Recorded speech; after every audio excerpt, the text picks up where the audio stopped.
विद्यार्थी मित्रांनो, विज्ञान आणि तंत्रज्ञान विषयाच्या या तासिकेमध्ये आपणा सर्वांचं स्वागत. प्रश्न क्रमांक 2. Solve any 5 of the following questions. या प्रश्नात एकूण 7 उपप्रश्न दिलेले आहेत आणि कोणतेही 5 उपप्रश्न तुम्हाला सोडवायचे आहेत. हे प्रश्न वेगवेगळ्या स्वरूपाचे असू शकतात. वैज्ञानिक कारणे लिहा, give scientific reason, write short notes on, distinguish between, draw neat and label diagram, short answers, अशा प्रकारचे प्रश्न या प्रश्नामध्ये येऊ शकतात. प्रत्येक उपप्रश्न हा 2 गुणांचा असेल आणि असा हा आपला दुसरा प्रश्न एकूण 10 गुणांचा प्रश्न राहील. या ठिकाणी लिहिलेत पहा मार्क्स 10. यामध्ये पहिल्यांदा दिलेला आहे कंप्लीट द फॉलोइंग चार्ट. यात एक चार्ट दाखवलेला आहे, तक्ता दाखवलेला आहे पहा पहिल्या प्रश्नात. एव्हिडन्सेस ऑफ इव्होल्यूशन असं मध्यभागी असलेल्या चौकटीत लिहिलं आहे. त्या चौकटीपासून 4 दिशेला 4 वेगवेगळे बाण काढलेले आहेत आणि त्या प्रत्येक बाणाला एक चौकट जोडलेली आहे. ही चौकट रिकामी आहे. त्या रिकाम्या चौकटीत उत्तरं तुम्हाला लिहायची आहेत. मग एव्हिडन्सेस ऑफ इव्होल्यूशन, त्यामध्ये ॲनाटॉमिकल एव्हिडन्सेस, नंतर मॉर्फोलॉजिकल एव्हिडन्सेस, त्यानंतर वेस्टिजियल ऑर्गन्स, एम्ब्रिओलॉजिकल एव्हिडन्सेस, अशा प्रकारचे उत्तरं तुम्ही या चौकटीत लिहायची आहेत. आणि उत्तरपत्रिकेत लिहिताना मात्र अशी चौकटच तुमच्याकडून अपेक्षित आहे. फक्त नावं लिहायची नाही आहेत किंवा एकाखाली एक अशी उत्तरं देखील लिहायची नाही आहेत. ही कृतीपत्रिका आहे, त्यामुळे उत्तरपत्रिकेत देखील तुम्ही केलेली कृती दिसली पाहिजे म्हणून चौकट आखायची आणि ज्या प्रकारची आकृती प्रश्नपत्रिकेत काढली आहे तशी काढून त्या आकृतीला पूर्ण करायचं आहे, त्या तक्त्याला पूर्ण करायचं आहे. यात आता दुसरा प्रश्न आहे, draw a neat and label diagram of structure of chromosome and label the parts. Parts कोणते दाखवायचे ते त्यांनी दिलेले आहे, सेंट्रोमियर अँड पी आर्म. या ठिकाणी आकृतीत दाखवल्याप्रमाणे ही आकृती तुम्हाला काढायची आहे. यात गुणसूत्राची रचना दाखवलेली आहे. Organisation of chromosome, arms of chromosome are shown in the figure, P arm, centromere, Q arm and DNA.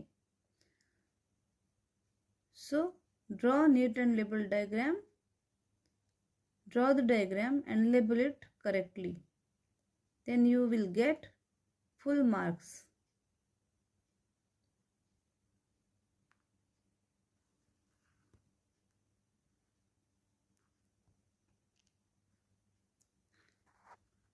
Then question number 3. What are the advantages of hydroelectric power generation? What are the advantages of hydroelectric power generation? Here is the answer. Hydroelectric energy does not cause pollution. Hydroelectric energy does not cause pollution म्हणजे त्याच्यामुळे प्रदूषण होत नाही, हा एक फायदा आहे. Then the second one, generation of hydroelectric energy does not involve burning of fossil fuel. Hydroelectric energy जेव्हा निर्माण होते त्यावेळेस कोणत्याही प्रकारचं फॉसिल फ्युएल जसं की कोळसा वगैरे यांचा वापर होत नाही आणि त्यामुळे प्रदूषण होत नाही. If sufficient water storage is available, then electricity generation can be done as per requirement.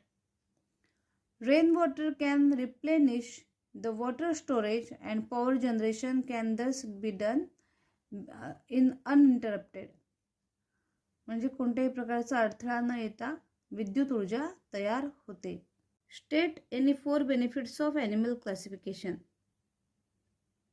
These are the benefits of animal classification. Studying the different animals become easy when they are placed under different groups. वेगवेगळ्या प्रकारचे प्राणी त्यांचा अभ्यास करणं हे सोपं होतं. त्यांचे गट केल्यामुळे ते अभ्यास करायला सोपे जातात. When few representative animals of particular group are studied, then the idea about other animals belonging to that group also become clear. The animal evolution become easier to follow after studying classification. The identification of animals can be done accurately. प्राणी सहज आणि चांगल्या पद्धतीने accurately ओळखता येतात. Relationship of the different animals with each other and with other groups can be understood clearly. प्राण्यांचे आपापसात असलेले संबंध, इतर प्राण्यांच्या जातीशी असलेले संबंध आपल्याला अभ्यासता येतात. Habitat of each animal and its role in nature is understood by classification. त्यांचा अधिवास, त्यांच्या सवयी यांचा अभ्यास आपल्याला करता येतो, समजून घेता येतो. Various adaptations are understood by learning classification of animals. Various adaptations are understood. Adaptations म्हणजे प्राण्यांनी स्वतःला कशा पद्धतीने अनुकूल बनवून घेतलेला आहे याचा सुद्धा अभ्यास आपल्याला त्यांच्या वर्गीकरणातून करता येतो. अशा प्रकारे हे उत्तर आहे. प्रश्न हा 2च गुणांचा आहे आणि त्याचे बेनिफिट्स हे 7 ते 8 आहेत. त्यामुळे यातले 4 कोणतेही मुद्दे जरी तुम्ही लिहिले तरी तुम्हाला पूर्ण 2 गुण मिळणार आहेत. अर्ध्या गुणासाठी 1 मुद्दा या पद्धतीने मुद्द्यांची संख्या लिहायची आहे आणि उत्तरं नेहमी मुद्देसूदच लिहायची आहेत. थेरॉटिकल स्वरूपात, पॅरेग्राफ स्वरूपामध्ये शक्यतो विज्ञानातील उत्तरं लिहायची नाही. 5वा प्रश्न आहे, state any 4 objectives of disaster management. Disaster मॅनेजमेंटसाठी असलेले कोणतेही 4च ऑब्जेक्टिव्ज आपल्याला या ठिकाणी लिहायचे आहेत. लिहिताना नेहमी लक्षात ठेवायचं आहे मुद्देसूद असे 4 मुद्दे आपल्याला त्यात लिहायचे आहेत. Give scientific reason. Microbial enzymes are use instead of chemical catalyst in a chemical industry. हे या प्रश्नाचं उत्तर आहे. Microbial enzymes are said to be eco-friendly. Instead of using chemical catalyst in the chemical industry, using microbial enzyme is beneficial for the following reasons. Microbial enzymes are active at low temperature, low pH and low pressure. Due to this property, the energy is saved and the costlier erosion-proof instruments need not be used. In enzymatic reaction, the unnecessary byproducts are not formed as the reactions are highly specific. The expenses on purification of product are minimized as no unnecessary product are formed. The elimination of decomposition of waste material is avoided and enzymes can be reused again, and hence microbial enzymes are said to be eco-friendly, or they are used instead of chemical catalyst in chemical industry. It become more convenient. While writing the answer of give scientific reason, write down the answer and then underline the main point of that answer.